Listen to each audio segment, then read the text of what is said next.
Assalamualaikum warahmatullahi wabarakatuh. Alhamdulillah alladzi bi ni'matihi tatimmus shalihat.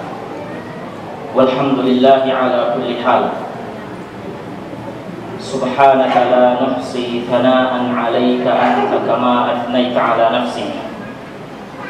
وأشهد أن لا إله إلا الله وحده لا شريك له وأشهد أن محمدا عبده ورسوله اللهم صل وسلم وبارك وأنعم على عبدك ورسولك محمد وعلى آله وصحبه ومن اهتدى بهديه واقتفى أثره إلى يوم الدين أما بعد. Yang saya hormati segenap asatidzah Ma'had apa ini namanya? Fakkah. Yang saya hormati segenap asatidzah dari Ma'had Fakkah, wabil khusus Ustaz Al-Fadil Aiman Abdillah Abdul Afnan, yang sebenarnya saya sebenarnya kurang pantas untuk berbicara di sini sementara beliau ada di tengah-tengah kita. Mudah-mudahan apa yang saya sampaikan nanti ya bisa, kalau ada sesuatu yang kurang beliau bisa meluruskannya, bisa mengoreksinya. Jadi saya di sini ayol ikhwah, saya menganggap saya ini setor ilmu. Ini sebagaimana setor hafalan, kalau salah beliau yang membenarkan. Saya juga nyetor ilmu kepada beliau. Barangkali kalau ada kesalahan beliau yang membenarkan nanti insyaallah. Alhamdulillah, puji dan syukur kita panjatkan kehadirat Allah Subhanahu wa taala yang senantiasa melimpahkan nikmat dan karunia-Nya kepada kita semua, sehingga dengan limpah nikmat dan karunia dari Allah kita bisa berkumpul di majelis ini. Salawat dan salam mudah-mudahan senantiasa tercurahkan kepada Nabi dan Rasul kita, imam dan panutan kita Nabi Muhammad sallallahu alaihi wasallam, serta keluarga beliau, para sahabat beliau, dan orang-orang yang senantiasa mengikuti ajaran beliau hingga hari kiamat. Para ikhwah dan akhwat, kaum muslimin dan muslimat yang dimuliakan Allah Subhanahu wa taala, insyaallah pada malam hari ini kita akan membahas tema yang insyaallah sangat berkaitan erat dengan kehidupan kita sehari-hari, yaitu kekayaan dan kemiskinan dalam pandangan Islam. Kekayaan dan kemiskinan dalam pandangan Islam. Kaum muslimin sekalian yang dirahmati Allah Subhanahu wa taala, tidak ada satu makhluk pun di muka bumi ini melainkan rezekinya telah menjadi tanggungan Allah Subhanahu wa taala. Wa ma min dabbatin fil ardi illa 'ala Allahi rizquha. Tidak ada satu makhluk pun di muka bumi ini melainkan rizkinya telah menjadi tanggungan Allah Subhanahu wa taala. Akan tetapi kaum muslimin sekalian, kalau kita menyaksikan rezeki-rezeki Allah Subhanahu wa taala yang dibagi-bagikan kepada para hambanya, kepada para makhluknya, itu kita akan dapati bahwasanya rezeki-rezeki tersebut berbeda-beda dari satu orang ke orang yang lain. Ada yang Allah Subhanahu wa taala lapangkan rezekinya selapang-lapangnya, dan ada yang Allah Subhanahu wa taala sempitkan rezekinya sesempit-sempitnya. Sehingga manusia berbeda-beda, berjenjang-jenjang taraf kehidupan mereka, taraf rezeki, taraf ekonomi mereka. Ada yang kaya, ada yang sangat kaya. Ada yang miskin, ada yang sangat miskin. Ada orang yang saking kayanya mungkin rumahnya besar bertingkat, mobilnya mewah, mengkilat, duitnya banyak berlipat-lipat. Mungkin istrinya tidak cukup satu, tapi berapa? 4. Mungkin dia menganggarkan beli baju baru setiap bulan, ganti HP model tercanggih tiap gajian, apalagi makan daging tiap hari sampai bosan. Sementara di sisi lain ada orang yang saking miskinnya rumah pun masih kontrak, bayarnya masih nunggak-nunggak, kemana-mana hanya ditemani sepeda pancal yang sudah hampir rusak. Mungkin uang SPP anak nunggak berbulan-bulan. Untuk beli susu si bungsu harus cari pinjaman. Apalagi makan daging, nggak pernah kecuali pada hari raya Idul Kurban. Ya, itulah kaum muslimin dan muslimat, perbedaan rezeki kaya dan miskin yang pasti kita perhatikan, pasti kita saksikan dalam keseharian kita. Nah, perbedaan-perbedaan rezeki, perbedaan penghasilan, perbedaan ekonomi yang kita saksikan seperti ini, apabila seseorang itu tidak memiliki akidah yang mapan, sikap yang benar, maka sangat dikhawatirkan dia akan terjerumus pada sikap atau hal-hal yang membahayakan agama dan akidah dia. Yang kaya bisa lupa daratan, bisa kufur nikmah, bisa sombong, menganggap semua kehebatan itu, semua rizki yang dia dapatkan, harta yang dia peroleh dari kehebatan dia, dari kepintaran dia, dari keuletan dia. Sementara yang miskin bisa jadi dia iri, bisa jadi dia dengki kepada saudara-saudara mereka yang kaya, atau bisa jadi naudzubillah suudzon, berburuk sangka kepada Allah Subhanahu wa taala, menganggap Allah tidak adil. Mengapa Allah melapangkan rizki saudaraku dan menyempitkan rizkiku? Nah, kaum muslimin dan muslimat yang dimuliakan Allah Subhanahu wa taala, maka dalam kesempatan malam hari ini insya Allah kita akan membahas beberapa konsep-konsep penting berkenaan dengan menyikapi perbedaan rezeki, menyikapi perbedaan penghasilan, perbedaan pendapatan, perbedaan ekonomi, perbedaan taraf hidup kaya dan miskin. Bagaimanakah sebenarnya Islam memandang hal ini? Apa saja konsep-konsep yang perlu kita pahami sehingga kita tidak terjerumus pada hal-hal yang membahayakan agama dan juga akidah kita. Konsep yang pertama, kaum muslimin dan muslimat yang dimuliakan Allah Subhanahu wa taala, apabila Anda telah mendapatkan keberhasilan ekonomi, kemapanan karir, kemapanan urusan duniawi Anda, maka ketahuilah bukan Anda yang hebat. Bukan Anda yang hebat. Iya. Sebagian orang ketika dulunya hidup dalam kekurangan, hidup dalam kemiskinan, hidup dalam penderitaan, kemudian setelah itu dia berpacu, berusaha untuk mengubah nasib dirinya, dia mendapatkan apa yang dia impi-impikan, yaitu kemapanan ekonomi, kelancaran karir, kesejahteraan hidup.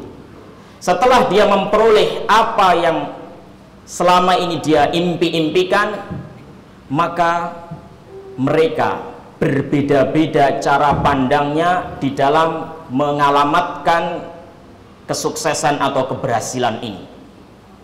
Di antara manusia ada yang mengalamatkan kesuksesan, kemapanan karir, dan kemajuan ekonomi yang dia raih kepada kehebatan dia, kepada keuletan tenaga dia. Seolah-olah dia berucap, baik dengan lisannya atau dengan sikap perbuatannya, dengan halnya. Dia berucap, apa yang aku dapatkan ini, kemapanan ekonomi, kelancaran karir, kesejahteraan dunia, ini adalah semuanya adalah dari kehebatanku, dari kepintaranku, dari keuletanku, dari kepandaianku membuka peluang-peluang usaha, peluang-peluang bisnis, dalam mengincar peluang-peluang usaha. Karena aku pandai, karena aku ulet, karena aku cerdas, makanya aku memperoleh semuanya ini. Ketahuilah kaum muslimin dan muslimat yang dimuliakan Allah, bahwa sikap yang seperti ini, inilah yang dinamakan kufur nikmah. Kemudian manusia yang lain mengatakan, apa yang aku peroleh, kemapanan karir, kemajuan ekonomi, kesejahteraan dunia, ini semuanya datangnya dari Allah Subhanahu wa ta'ala. Tetapi Allah Subhanahu wa ta'ala memberikan aku semuanya ini karena Allah memandang diriku ini memiliki keunggulan. Allah memandang diriku ini memiliki kehebatan. Aku ulet, aku cerdas, aku rajin, aku pintar. Karena Allah melihat keunggulan-unggulan diriku, maka Allah memandang akulah yang pantas untuk diberikan semuanya itu. Jadi kaum muslimin dan muslimat, dia itu sadar betul bahwasanya kenikmatan itu datangnya dari Allah. Tapi menurut dia, Allah memberikan kenikmatan itu berawal dari dia yang hebat, dianya yang hebat. Karena dia hebat, karena dia unggul, maka Allah memberikan kenikmatan itu. Ketahuilah kaum muslimin dan muslimat, sikap yang seperti ini, inilah yang dinamakan takabbur. Ujub, tertipu dengan kehebatan diri. Bisa dibedakan kaum muslimin ya. Yang pertama kufur nikmah, yang kedua adalah takabbur. Kedua-dua sikap ini semuanya disindir, dicela oleh Allah Subhanahu wa taala di dalam Al-Qur'anul Karim. Allah Subhanahu wa taala berfirman berkenaan dengan kisahnya Qarun. Qala innama utituhu ala ilmin indi. Qarun mengatakan, sesungguhnya aku memperoleh semuanya ini adalah karena ilmu yang ada pada diriku. Ilmuku, kepintaranku. Kata Imam Qatadah rahimahullah, maksud ayat ini adalah ilmun minni biwujuhil makasib. Aku memperoleh semuanya ini karena aku pintar. Aku memiliki ilmu dalam membuka peluang-peluang rezeki, dalam membuka peluang-peluang bisnis.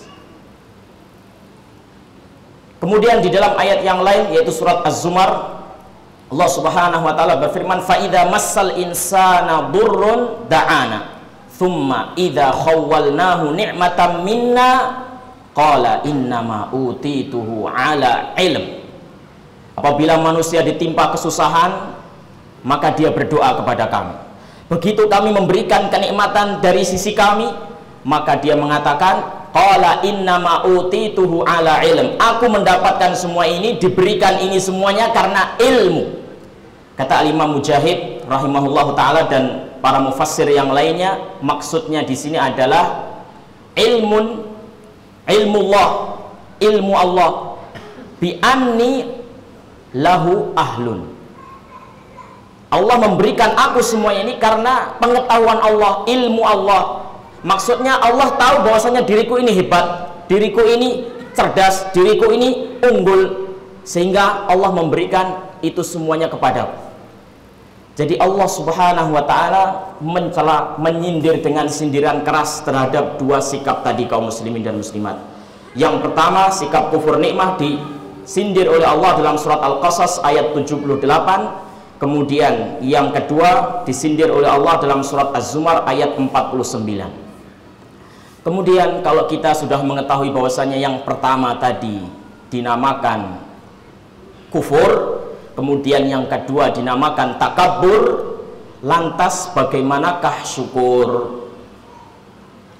Syukur kaum muslimin dan muslimat yang dimuliakan Allah Subhanahu wa taala adalah seseorang mengakui, menyadari, meyakini bahwasannya semua kenikmatan, semua keberhasilan duniawi, semua kelancaran ekonomi yang dia dapatkan itu datangnya dari Allah Subhanahu wa taala dan dia tidak merasa dirinya hebat. Ini namanya bersyukur. Dia tidak mengalamatkan sedikit pun pada kehebatan dirinya. Dia semua alamatkan kepada Allah Subhanahu wa taala. Kenapa kaum muslimin dan muslimat kita tidak boleh mengalamatkan semuanya pada kehebatan kita? Kita alamatkan itu semua kepada Allah, kita nisbahkan kepada Allah Subhanahu wa taala semua. Kenapa? Kenapa kita tidak boleh merasa hebat? Ada dua alasan kaum muslimin. Alasan yang pertama, nggak mesti orang hebat itu sukses. Dan Anda mungkin melihat sendiri dalam kehidupan nyata.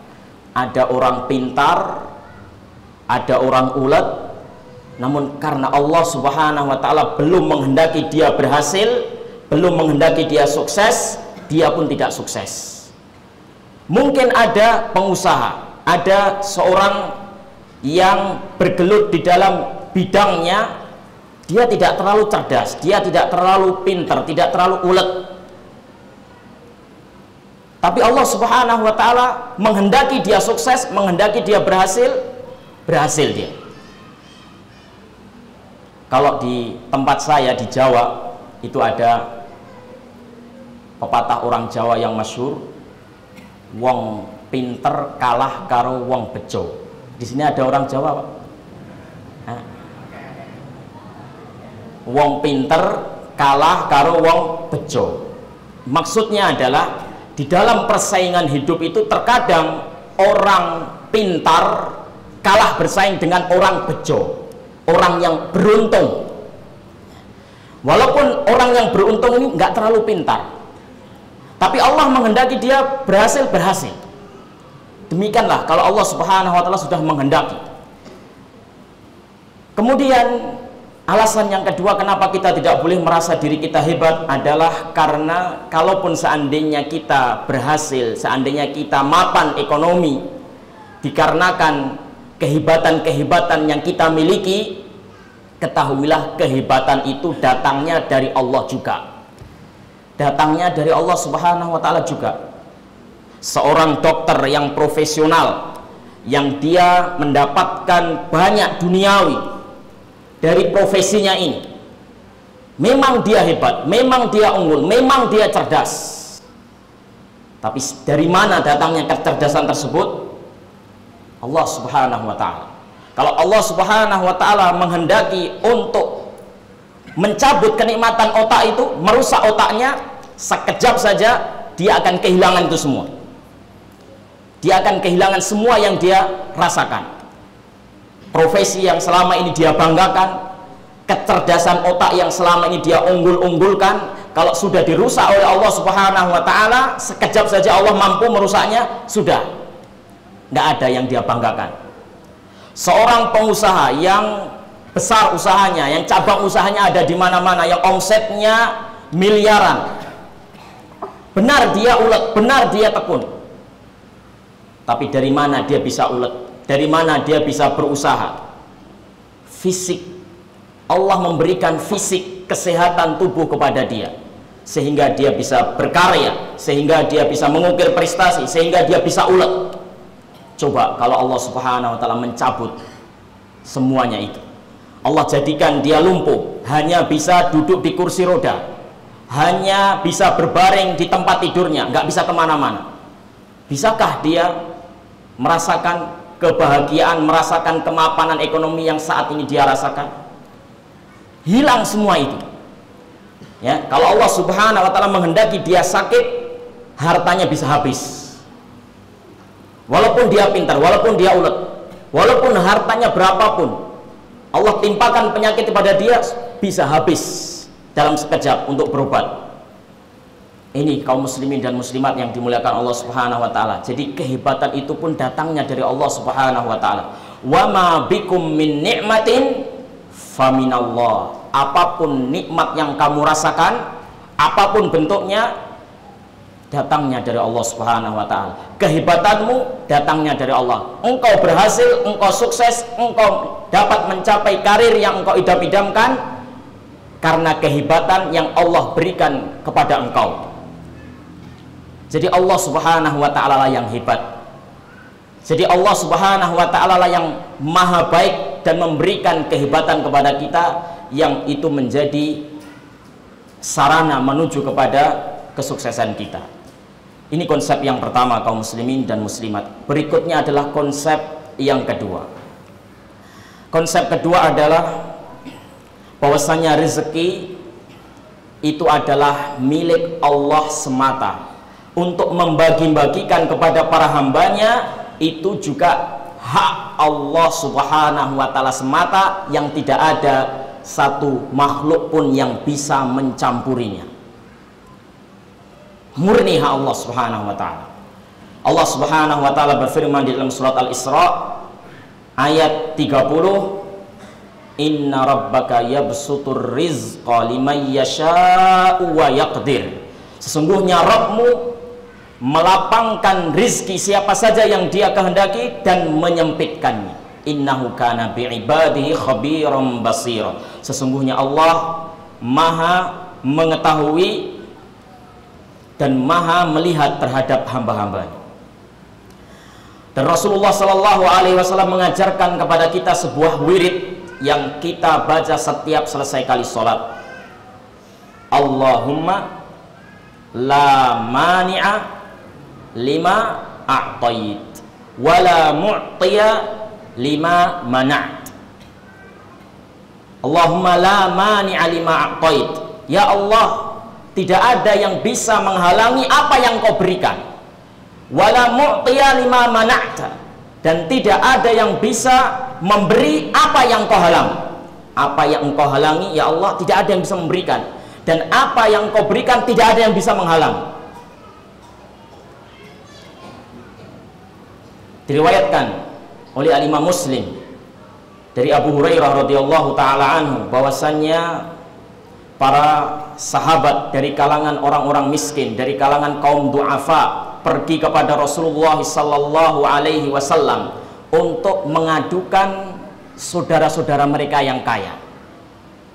Ya Rasulullah, dhahaba ahlud duthur bil ujur wad darajatil ula wan na'imil muqim.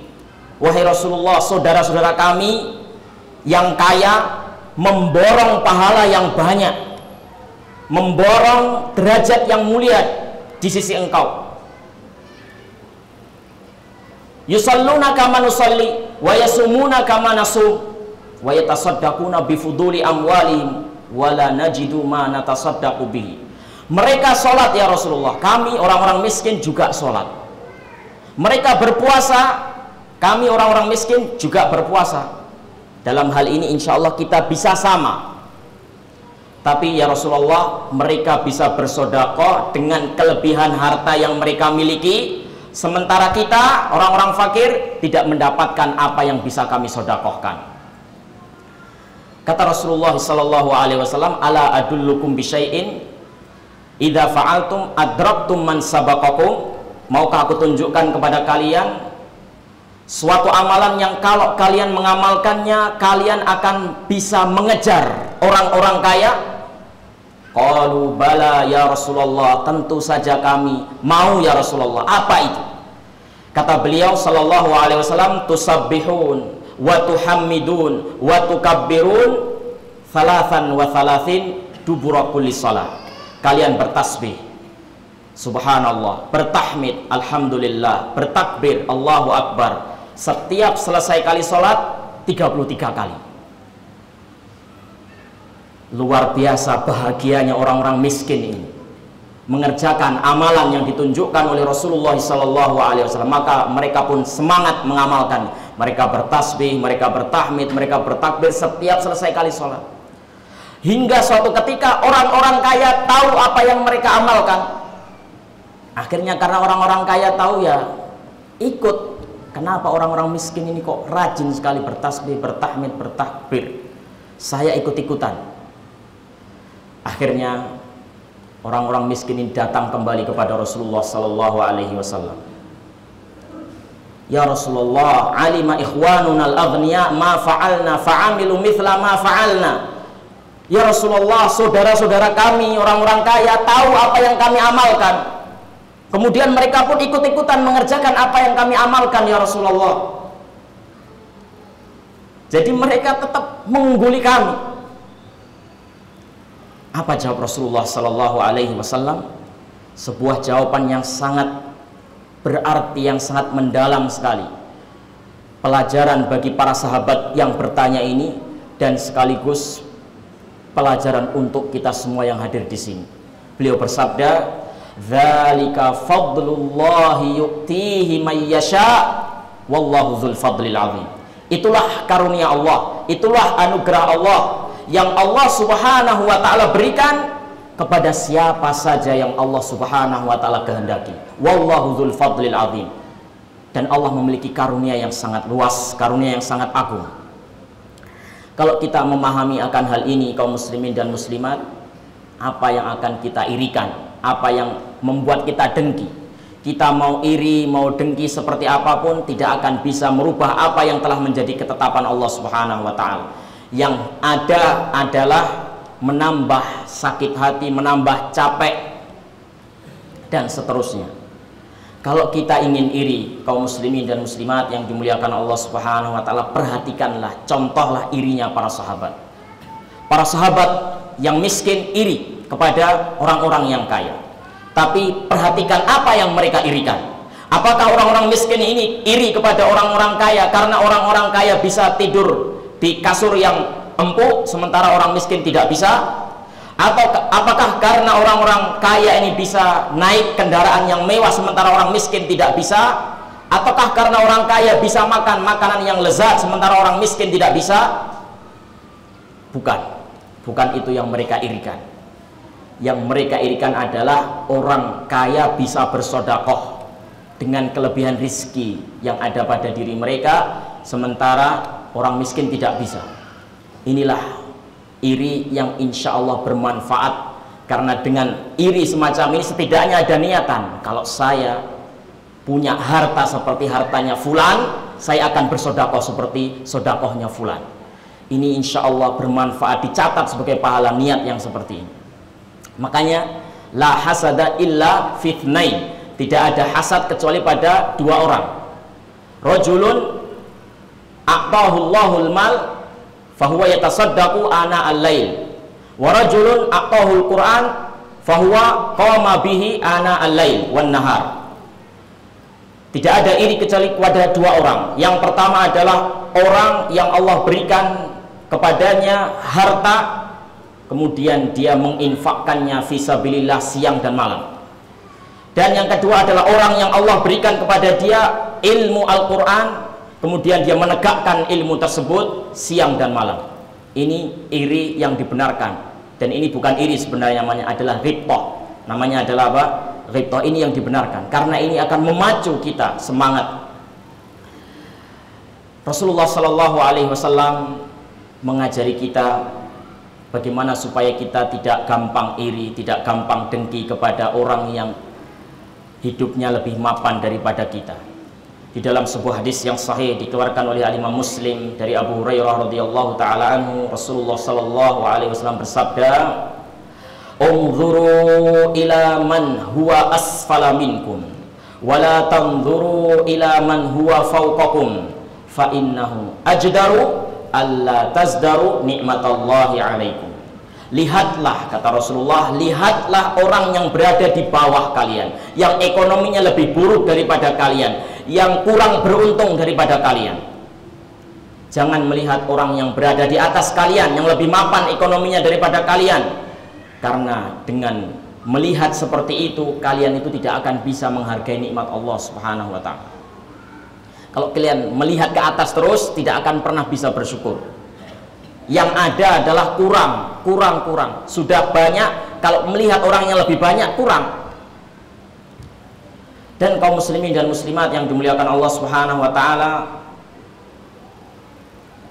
Allah Subhanahu wa Ta'ala adalah maha hakim, maha bijak, memiliki hikmah tamah, hikmah yang sempurna. Artinya semua perbuatan Allah, semua sikap Allah itu dibangun di atas kebijaksanaan, dibangun di atas hikmah. Allah membeda-bedakan rizki di antara hamba-hambanya, itu semuanya dibangun di atas ilmu dan hikmah. Kita tidak tahu secara persis hikmah apa dibalik semua itu, tapi seorang muslim hendaknya meyakini dengan seyakin-yakinnya bahwasanya perbedaan yang Allah Subhanahu wa Ta'ala ciptakan pada hamba-hambanya itu adalah memiliki hikmah yang sangat besar. Kemudian konsep yang ketiga, kaum muslimin dan muslimat yang dimuliakan Allah Subhanahu wa Ta'ala, kaya dan miskin, lapangnya rizki atau sempitnya rizki itu bukan ukuran ridho atau murkanya Allah Subhanahu wa Ta'ala.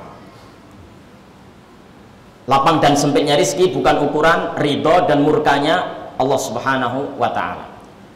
Sebagian orang ada yang memiliki anggapan bahwasannya kalau rizkinya lancar, kalau karirnya bagus, mulus, ekonominya meningkat, ini pertanda Allah ridho dengan usaha saya. Allah merestui saya, merestui kegiatan saya, sikap saya ini sudah benar, sudah direstui oleh Allah Subhanahu wa Ta'ala. Allah cinta kepada saya, buktinya saya kaya, buktinya usaha saya, karir saya lancar-lancar saja. Sebaliknya kalau ada yang diuji dengan kekurangan, dengan kesengsaraan, dengan kemelaratan, dia mengatakan Allah benci kepada saya. Barangkali Allah Subhanahu wa taala murka kepada saya. Kaum muslimin dan muslimat yang dimuliakan Allah Subhanahu wa taala, pandangan hidup seperti ini telah dibantah oleh Allah Subhanahu wa taala di dalam surat Al-Fajr yang insya Allah kita semuanya sudah menghafalnya. Fa ammal insanu idza mabtalahu rabbuhu fa akramahu wa na'amahu fayaqulu rabbi akraman. Adapun manusia kalau diuji dengan kebaikan, diberikan kenikmatan, dimuliakan, dilancarkan rezekinya, diberikan kesehatan pada badannya dan seterusnya, dia akan berkata Rabbi akraman, Tuhanku telah memuliakan aku, telah mencintai aku, telah merestuiku. Wa amma idza mabtalahu faqadara alaihi rizqahu fayaqulu rabbi ahanan. Adapun kalau diuji dengan kekurangan, dengan kemelaratan, dengan sempitnya rizki, dengan sakit dan seterusnya, dia akan berkata Rabbi ahanan, Tuhanku telah murka kepadaku, tidak suka kepadaku, membenci aku, menghinakan aku. Apa lanjutan ayat ini? Kalla, tidak, sekali-kali tidak.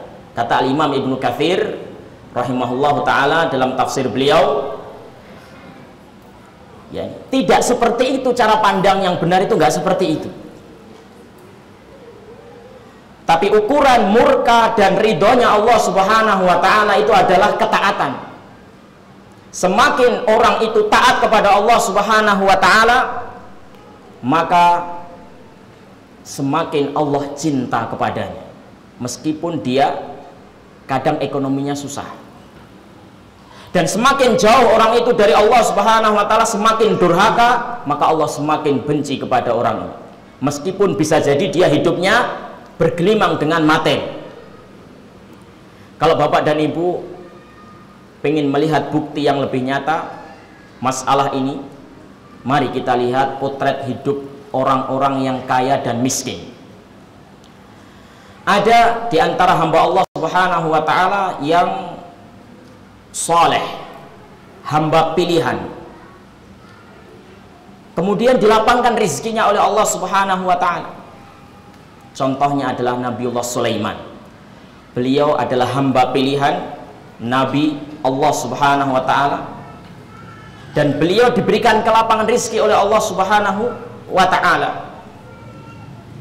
Tapi ada juga hamba yang soleh juga, hamba pilihan juga, tapi diuji dengan yang sebaliknya. Siapa? Nabi Ayub. Nabi Ayub alaihissalam, beliau hamba Allah yang soleh, Nabi Allah, tapi diuji oleh Allah dengan penyakit, dengan kekurangan ekonomi. Jadi sama-sama solehnya, sama-sama hamba pilihannya, tapi ada yang diuji dengan kebaikan, dengan kelapangan rezeki, ada yang diuji dengan sebaliknya, kesempitan rezeki. Orang-orang yang durhaka pun demikian. Ada orang yang durhaka, yang membangkang, tapi rezekinya lancar, dunianya melimpah. Contohnya adalah Fir'aun. Dia memiliki kerajaan, memiliki kekuasaan. Demikian juga Qarun. Ini orang-orang durhaka, tapi Allah memberikan kenikmatan duniawi kepada dia. Kalau seandainya lapang dan sempitnya rizki itu adalah ukuran murka dan ridhonya Allah Subhanahu wa taala, semua orang yang soleh, semua hamba yang patuh kepada Allah, yang taat kepada Allah akan dijadikan kaya semuanya. Dan orang yang membangkang, orang yang durhaka kepada Allah Subhanahu wa taala akan dijadikan miskin semuanya. Tapi ternyata enggak seperti itu kaum muslimin. Ini menunjukkan bahwasannya lapang dan sempitnya rizki, kaya dan miskin itu bukanlah ukuran ridho atau murkanya Allah Subhanahu wa taala. Maka kaum muslimin dan muslimat yang dimuliakan Allah Subhanahu wa taala, siapa saja di antara kita yang dilapangkan rizkinya, yang diberikan kenikmatan oleh Allah berupa kelancaran duniawi, kelancaran karir, kemapanan ekonomi, jangan terburu-buru bangga dulu. Karena bisa jadi itu bukan nikmat, bisa jadi itu adalah istidraj. Allah Subhanahu wa taala berfirman, falamma nasu ma dzukkiru fatahna alaihim abwaba kulli syai' hatta idza farihu bima utu akhadnahum baghtah. Ketika mereka lalai dari peringatannya, ketika mereka melalaikan peringatan, ketika mereka jauh dari Al-Quran, ketika mereka bermaksiat jauh dari Allah, justru kami bukakan untuk dia abwaaba kulli syai', dibukakan pintu-pintu dunia, dibukakan kelancaran ekonomi, dibukakan kelancaran karir, mudah karirnya. Kapan ini? Ketika dia bermaksiat, ketika dia lalai, justru dimudahkan rizkinya, hatta idza farihu bima utu, hingga apabila dia sudah merasa puas, merasa senang dengan semuanya itu, akhadnahum baghtah, kami azab mereka dengan tiba-tiba tanpa mereka sadari. Dan orang yang diuji dengan kemiskinan, dengan kemaratan juga jangan terburu-buru berkecil hati. Karena bisa jadi Allah Subhanahu wa taala ingin menggugurkan dosa-dosa kita dengan musibah-musibah itu. Innallaha idza ahabba qauman ibtalahum. Sungguhnya Allah Subhanahu wa taala apabila mencintai suatu kaum, maka Allah akan mengujinya. Inilah kaum muslimin dan muslimat yang dimuliakan Allah Subhanahu wa taala. Karena sudah masuk waktu adzan, kita adzan terlebih dahulu.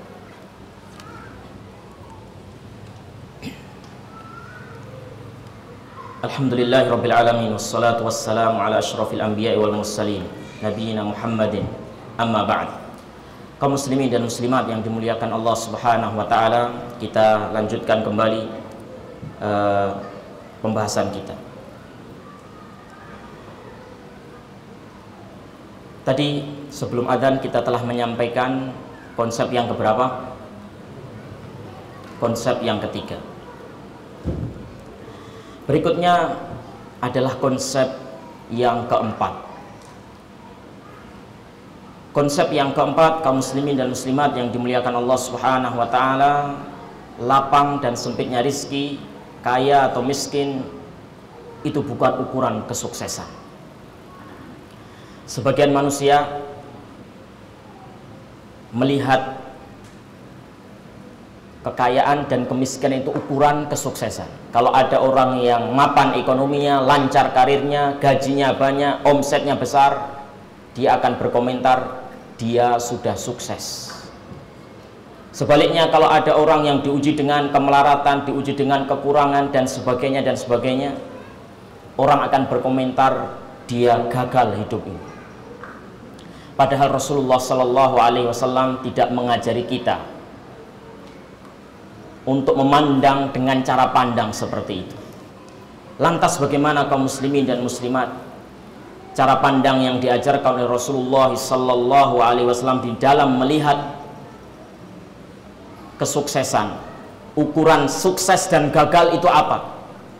Rasulullah Sallallahu Alaihi Wasallam mengajarkan bahwasannya sukses atau gagal itu ukurannya adalah sejauh mana orang bisa menempatkan dirinya. Semakin orang itu bisa menempatkan diri, semakin sukses. Semakin nggak bisa orang itu menempatkan diri, semakin jauh dia itu dari kesuksesan. Gagal dia.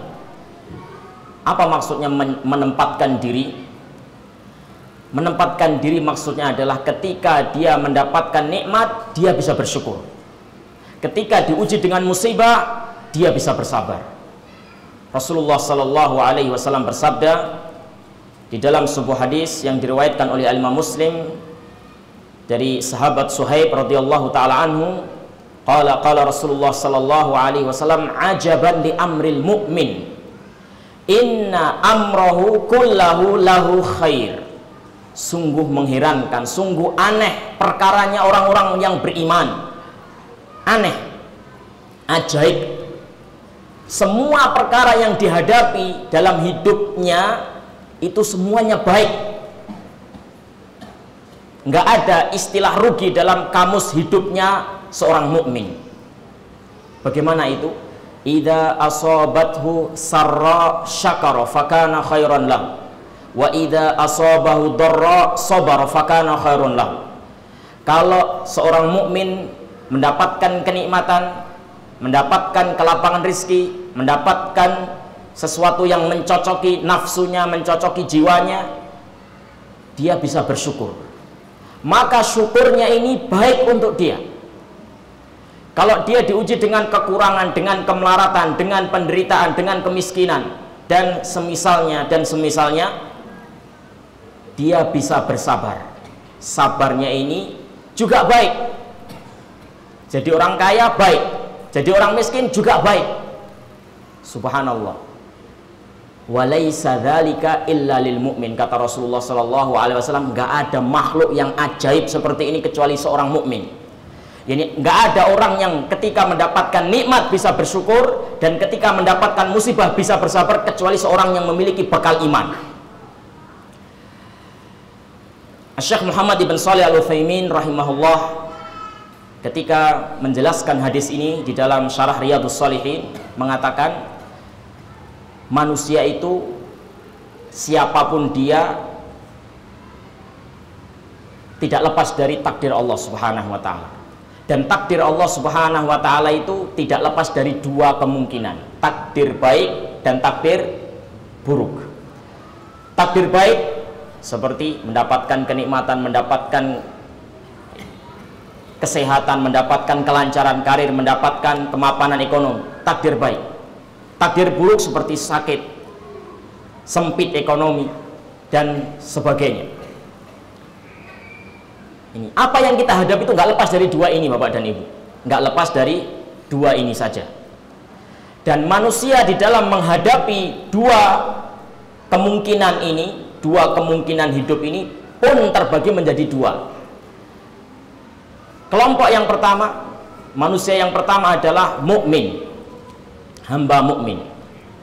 Maka hamba mukmin ini dia akan baik terus, kondisi hidupnya baik terus. Karena dia mendapatkan nikmat, bersyukur, mendapatkan musibah, bersabar. Baik terus nih. Kelompok kedua adalah non-mukmin yang tidak memiliki iman. Dia ini gagal terus, rugi terus. Dapat nikmat, nggak bisa bersyukur. Dapat musibah, tambah rugi, nggak bisa bersabar.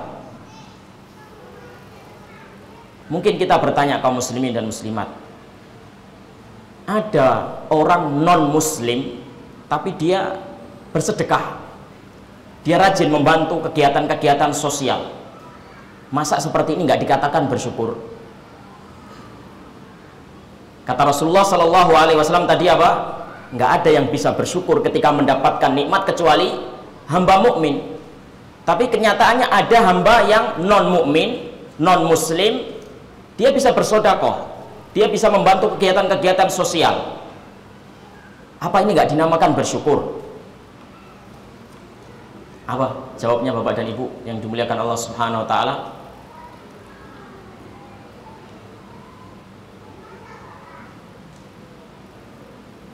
Nggak ada jawaban. Memang kayaknya bersyukur Bapak dan Ibu. Kayaknya bersyukur. Non muslim menginfakkan hartanya, bersedekah, ya, membantu orang lain, memang itu kayaknya bersyukur. Tapi dia tidak dikatakan bersyukur.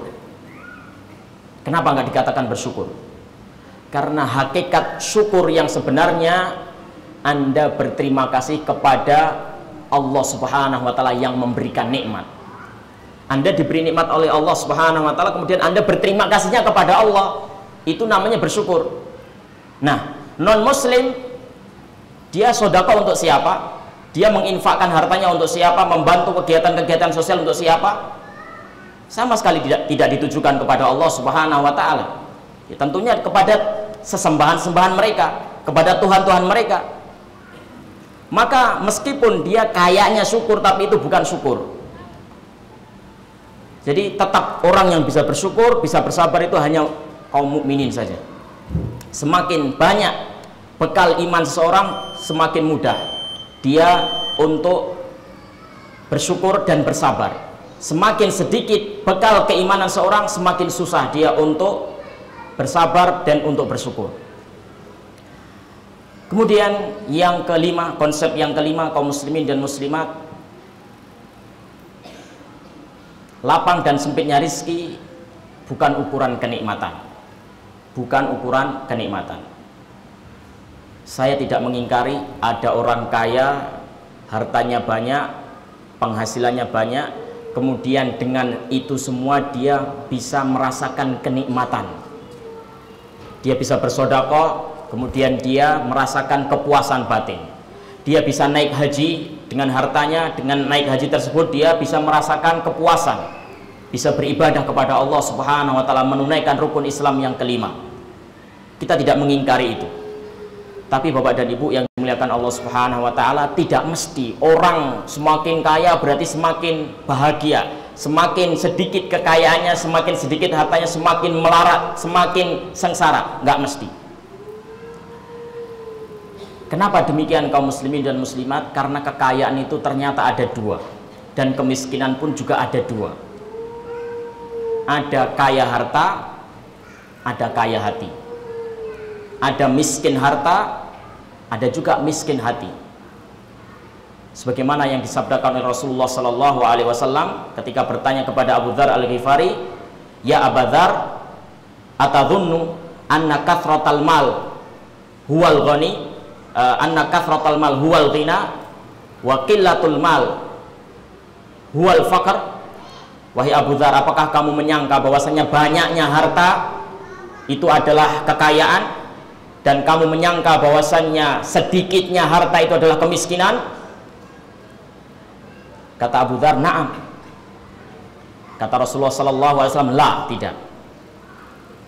Al-ghina ghinal qalb, wal faqru faqrul qalb. Kekayaan yang sebenarnya adalah kekayaan hati, dan kemiskinan yang sebenarnya adalah kemiskinan hati. Jadi ada kaya hati, ada miskin hati. Inilah kekayaan dan kemiskinan yang sebenarnya Bapak dan Ibu. Adapun kekayaan harta dan kemiskinan harta itu adalah cara pandang manusia. Nah, adapun cara pandang yang diajarkan oleh Rasulullah Sallallahu Alaihi Wasallam, yang sesungguhnya, kekayaan yang sesungguhnya itu adalah kekayaan hati. Nah, ada orang yang diberikan kekayaan hati, tapi nggak diberikan apa? Nggak diberikan kekayaan harta, atau sebaliknya diberikan kekayaan harta tapi nggak diberikan kekayaan hati. Ada orang yang diberikan kemiskinan, miskin harta, tapi dia diberikan kekayaan hati oleh Allah Subhanahu wa taala. Ada orang yang diberikan kekayaan harta tapi nggak diberikan kekayaan hati, sehingga dia merasa kurang. Sebaliknya, orang nggak diberikan kekayaan harta tapi diberikan kekayaan hati, dia merasa puas, merasa cukup. Pengen bukti Bapak dan Ibu yang dimuliakan Allah Subhanahu wa taala? Banyak bukti. Saya mau tanya, kalau Bapak dan Ibu melihat berita-berita orang-orang yang terjerat oleh KPK, itu orang-orang kaya atau orang miskin? Hah? Ada nggak? Ya, ini orang miskin terjerat KPK, pejabat besar terjerat KPK, atau orang miskin yang terjerat KPK? Pejabat-pejabat besar, mereka tuh kaya-kaya semuanya. Ada yang 12 miliar asetnya, belum aset yang dolar, belum aset-aset yang tidak berupa uang di luar negeri. Gajinya mungkin ratusan juta per bulan, ya. Tapi kok masih korupsi? Ini menunjukkan bahwasanya dia itu punya kekayaan harta, tapi dia tuh nggak punya kekayaan hati, sehingga kurang terus. Shadaqah Rasulullah, sungguh benar apa yang disebutkan oleh Rasulullah Sallallahu Alaihi Wasallam. Dan ada orang yang mungkin dia biasa-biasa saja hartanya, nggak terlalu kaya, nggak terlalu banyak, tapi dia hidupnya alhamdulillah bahagia, nyaman, puas dia. Anak dan istrinya nurut-nurut, anaknya soleh dan soleha, istrinya soleha, mudah diatur, gampang, membahagiakan dia. Rumah yang walaupun tidak terlalu luas, tapi karena hatinya diluaskan oleh Allah terasa lapang. Nah, inilah kaum muslimin dan muslimat yang dimuliakan Allah Subhanahu wa taala. Jadi bukan ukuran kaya dan miskin, itu bukan ukuran ya kebahagiaan.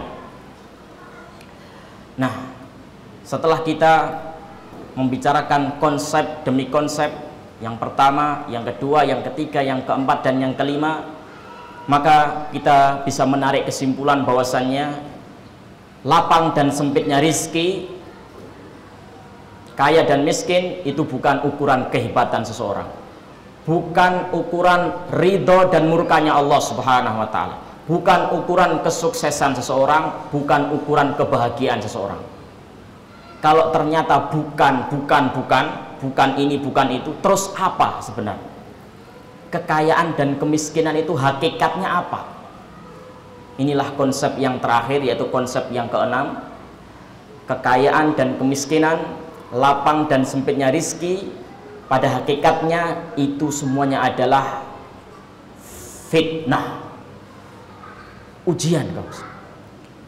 Itu adalah semua ujian. Allah hendak menguji kita dengan kondisi-kondisi kita.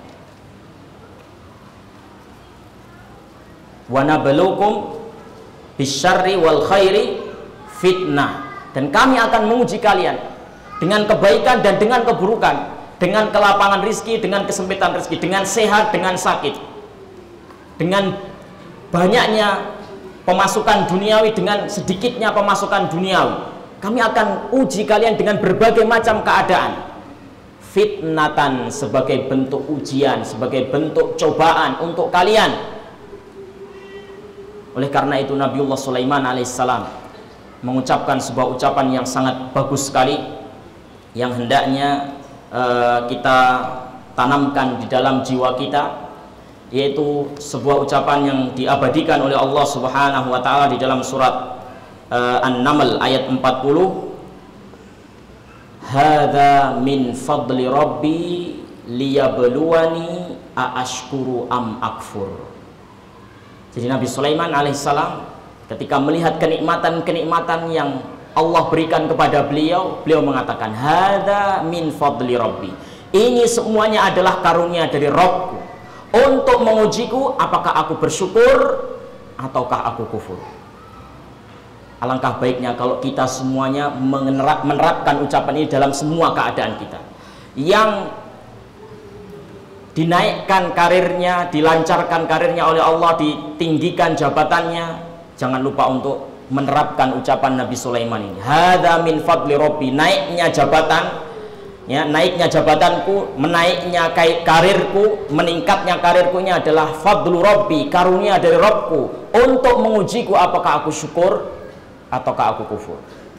Pedagang yang sukses dengan dagangannya, yang omsetnya besar, jangan lupa untuk mengatakan, hadza min fadli rabbi liyabluwani aashkuru am akfur. Ini semuanya adalah ujian, ini semuanya adalah anugerah dari Allah Subhanahu wa taala untuk mengujiku apakah aku syukur ataukah aku kufur. Pelajar-pelajar, santri-santri yang dimudahkan belajar, yang mudah menyerap ilmu, juga jangan lupa untuk mengatakan, hadza min fadli rabbi liyabluwani aashkuru am akfur. Ini semuanya adalah anugerah dari Rabbku untuk mengujiku apakah aku syukur ataukah aku kufur. Jadi semuanya ini adalah ujian bagi kita kaum muslimin dan muslimat.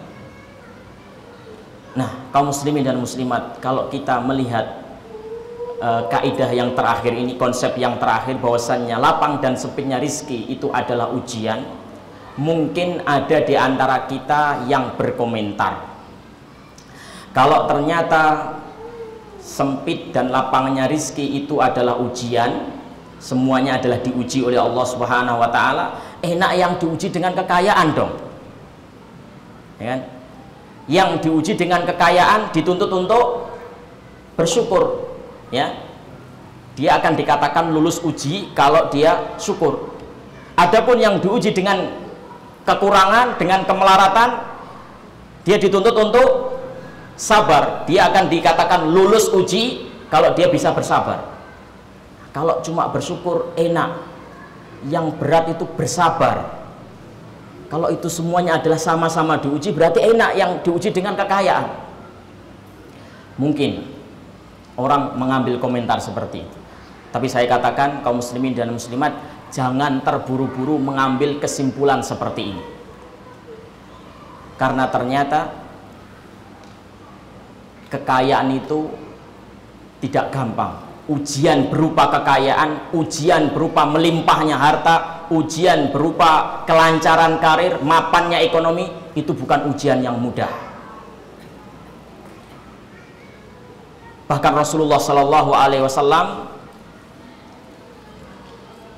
lebih mengkhawatirkan ujian berupa kekayaan ini, Bapak dan Ibu. Lebih mengkhawatirkan ujian berupa kekayaan. Di dalam sebuah hadis yang sahih, beliau Shallallahu Alaihi Wasallam bersabda, hadis ini dikeluarkan oleh Al-Imam Bukhari dan Muslim di dalam sahihnya, wallahi mal faqru akhsha alaikum walakinni akhsha alaikum an tubsata alaikumud dunya kama busitat ala man kana qablakum. Demi Allah, bukanlah kefakiran yang lebih aku khawatirkan menimpa kalian, tapi justru yang lebih aku khawatirkan menimpa kalian adalah dibentangkannya dunia kepada kalian, sebagaimana dunia itu pernah dibentangkan kepada umat-umat sebelum kalian. Fatanafasuha kama tanafasuha. Kemudian kalian berlomba-lomba, bergelut, berpacu untuk meraih dunia tersebut, sebagaimana umat-umat terdahulu pun juga berebut, berpacu, berlomba-lomba mencari dunia. Fatuhlikakum kama ahlakathum. Kemudian setelah itu dunia itu akan membinasakan kalian sebagaimana dunia itu dulu pernah membinasakan umat-umat sebelum kalian. Jadi ujian dunia itu, ujian harta, ujian kenikmatan itu bukan perkara yang sepele kaum muslimin dan muslimat. Ya. Jadi Rasulullah Shallallahu Alaihi Wasallam lebih mengkhawatirkan ujian melimpahnya harta daripada ujian kefakiran. Bukan berarti yang fakir ya tidak berbahaya, ya sama-sama berisiko kaum muslim. Yang fakir juga dituntut kesabarannya. Kalau nggak sabar bisa jadi dia terjerumus dalam kekeliruan akidah. Yang kaya pun demikian, sama-sama berisiko. Tapi sekedar diketahui kaum muslimin bahwasanya resiko yang lebih dikhawatirkan oleh Rasulullah ternyata resiko dari melimpahnya harta. Inilah kaum muslimin dan muslimat yang dimuliakan Allah Subhanahu wa taala, 6 konsep yang mungkin bisa kita bahas dalam kesempatan malam hari ini. Mudah-mudahan apa yang kita bahas menjadi ilmu yang bermanfaat.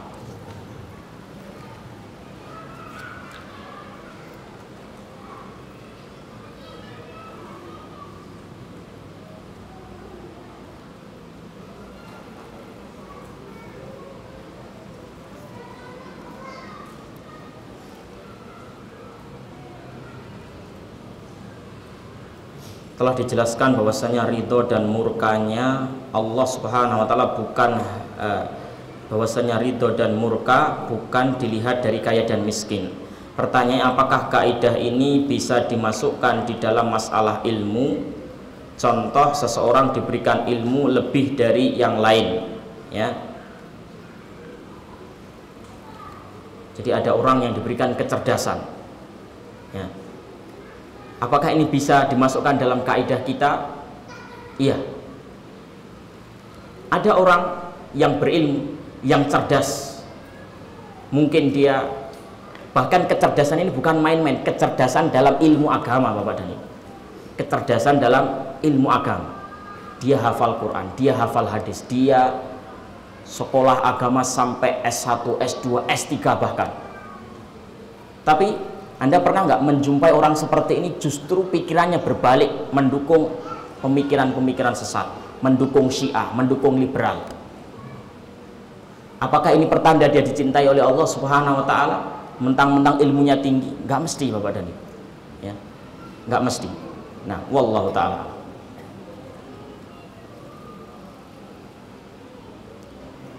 Apa bertambahnya ilmu seorang bisa jadi istidraj juga, sebagaimana nikmat harta bisa menjadi istidraj. Ya, ini umum. Jadi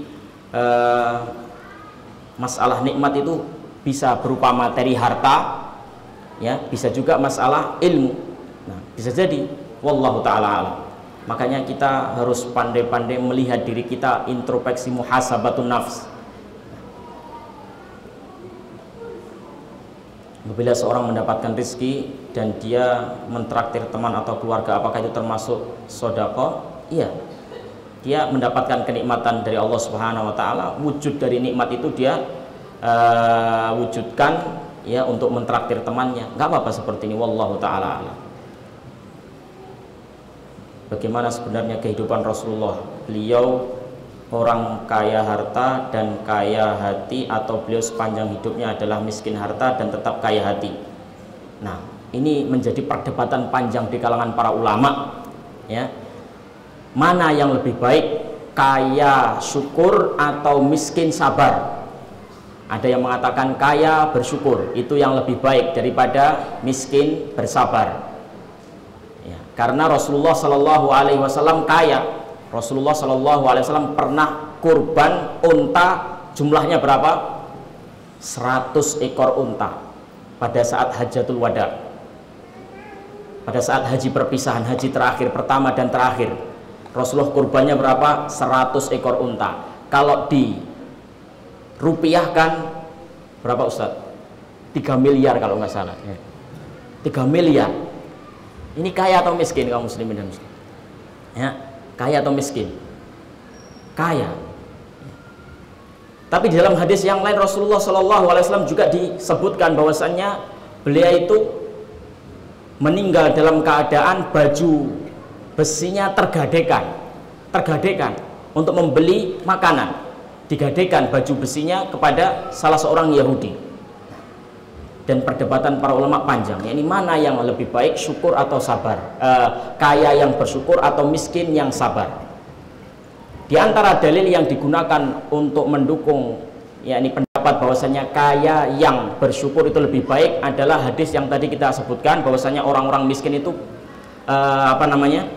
datang kepada Rasulullah iri kepada orang-orang kaya karena orang-orang kaya bisa bersedekah, ya. Intinya orang-orang kaya ini bisa bersedekah dengan harta mereka, dia bisa lebih banyak beramal, dan itu tidak bisa dikerjakan oleh orang miskin. Maka orang kaya itu lebih baik, kaya yang bersyukur itu lebih baik daripada miskin yang sabar. Nah, tapi ini dibantah oleh orang miskin, ya.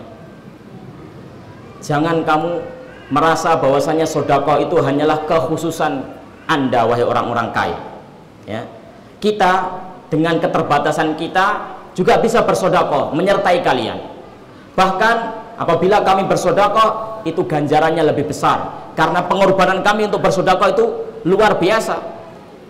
Rasulullah Shallallahu Alaihi Wasallam bersabda dalam hadis yang sahih, sabaqah dirham mi'atu alfi dirham. 1 dirham yang disedekahkan itu pahalanya bisa menyalip 100.000 dirham. Sahabat sampai kaget, kok bisa 1 dirham mengalahkan 100.000 dirham? Bagaimana itu ya Rasulullah?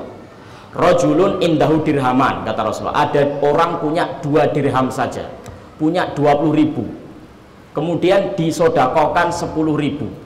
Sodakohnya kayaknya cuma 10.000, tapi subhanallah itu adalah 50% dari hartanya. Nah, sementara di sana ada orang yang hartanya miliaran, melimpah ruah, tapi dia cuma bersedekah 10 juta. Hartanya triliunan Bapak dan Ibu, sedekahnya cuma 10 juta. 10 juta itu cuma sedikit kalau dibandingkan dengan harta dia. Maka 10.000 ini bisa menyalip 10 juta. Dirham sabaqah mi'atu dirham.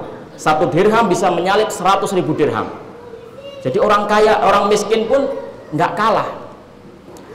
Orang miskin menambah, ya, menambah dalil, ya, bahwasanya apa? Ya, ini di dalam hadis yang sahih disebutkan bahwasanya orang-orang miskin dari kalangan umatku nanti akan masuk surga terlebih dahulu 500 tahun sebelum orang kaya. Orang kaya bisa jawab. Jangan buru-buru bangga engkau wahai orang miskin. Masuk surga lebih dulu belum tentu kelas surganya itu lebih tinggi.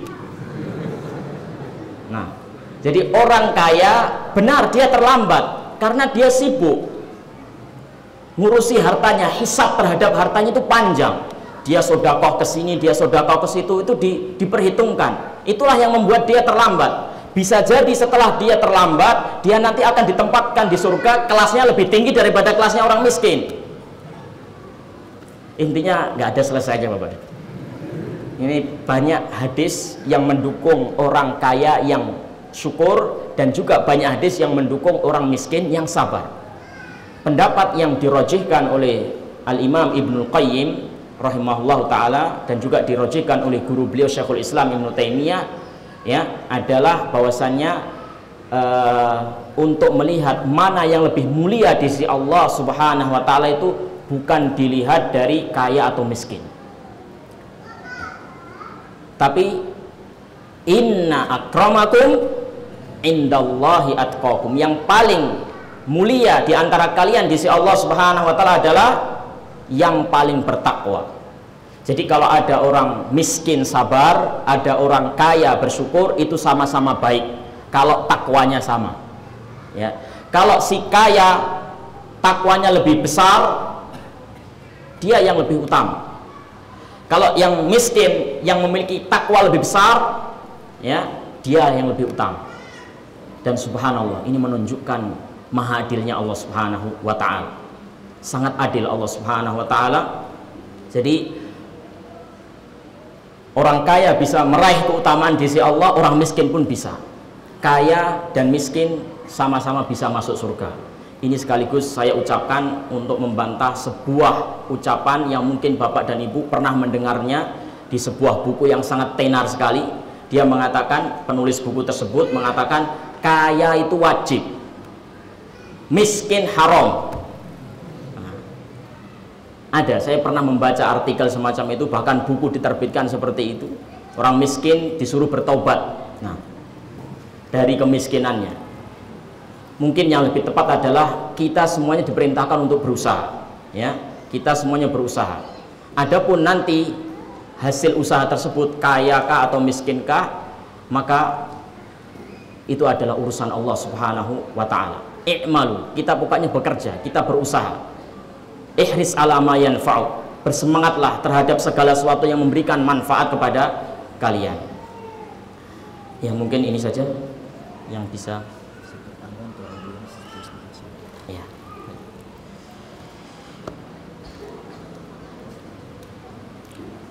Ini ada beberapa hadiah akan kita berikan kepada yang bisa menjawab pertanyaan. Angkat tangan dulu apa jawab pertanyaan dulu?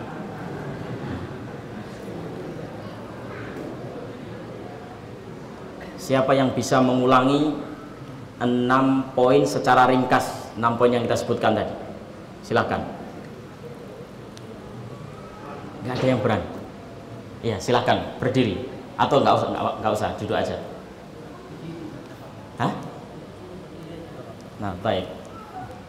Ustadz memerintahkan untuk berdiri. Silakan. Kenapa? Masya Allah. Nah,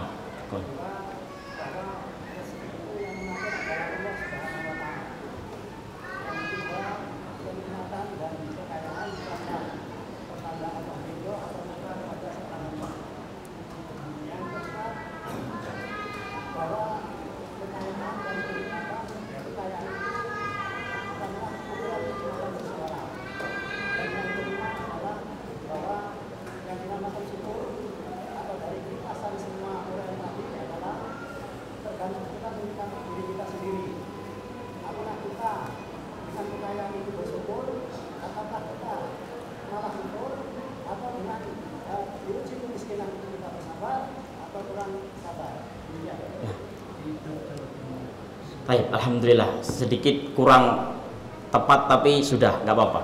Alhamdulillah. Ya, silakan. Dengan Bapak siapa? Dari mana, Pak? Dari Jember. Alhamdulillah. Sama-sama dari Jawa Timurnya. Baik, yang kedua. Yang kedua apa ya?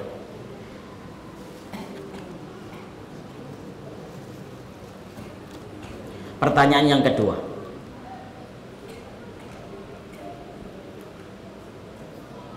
sebutkan surat apa, ayat berapa yang isinya adalah sindiran dari Allah bagi orang yang merasa dirinya hebat.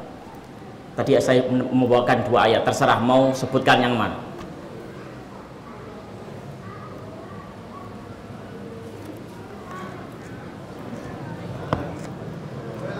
Silakan.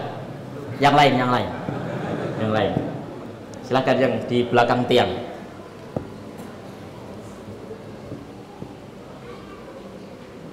Tafadhal. Al-Qasas ayat 78. Baik, alhamdulillah, jawaban benar. Silakan.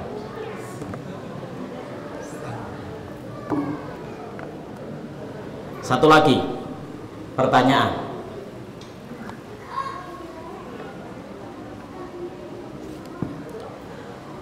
Sebutkan dalil, bunyi dalil yang menunjukkan bahwasannya lapang dan sempitnya rezeki bukan ukuran murka dan ridhonya Allah Subhanahu wa ta'ala. Ya, santri-santri barangkali.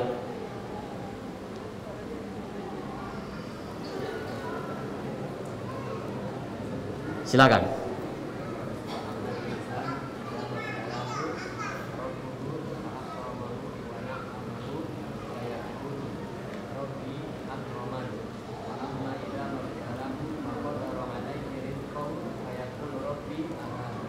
Alhamdulillah, barakallahu fiik, zadakallahu ilmu. Baik, demikian ayyuhal ikhwah wal akhwat, kaum muslimin dan muslimat, apa yang bisa kita kaji mudah-mudahan menjadi ilmu yang bermanfaat. Mohon maaf atas segala kekurangan dan terima kasih atas segala perhatian. Sallallahu wasallam ala nabiyina Muhammad wa ala alihi wa sahbihi ajma'in wa akhiru da'wana anil hamdulillahi rabbil alamin. Wassalamualaikum warahmatullahi wabarakatuh.